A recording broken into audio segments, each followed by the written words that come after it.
दोस्तों I am back. तो finally दोस्तों आज पवन सिंह गाना आया चूल्हा अलग चरी। इस गाने में नज़र आए पवन सिंह और पावर स्टार पवन सिंह के गाने के बारे में तो छोड़ ही दीजिए, बात ही मत कीजिए, क्योंकि वो इतना बेहतरीन गाना गाते हैं ना।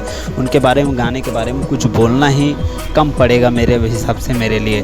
और म्यूजिक की बात करूँ तो प्रियांशु सिंह के म्यूजिक का कंपनी भी प्रियांशु सिंह का है। कृष्णा कुछ ऐसी करके कंपनी है, ऐसे थोड़ा सा नाम बोलने में मिस्टेक हो रहा होगा।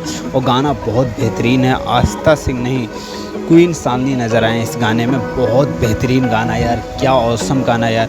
सच इस गाना गाए पावर स्टार पवन सिंह और शिवानी सिंह। थोड़ा सा फीमेल सिंगर के नाम थोड़ा सा मिस्टेक हो रहा है, लेकिन गाने के बारे में बात करूँ यार, क्या ही बेहतरीन और क्या ही खूबसूरत अंदाज में गाना प्रेजेंट किया गया है। और प्रियांशु सिंह के म्यूजिक को गाना ने रिकॉर्ड बना दिया यार।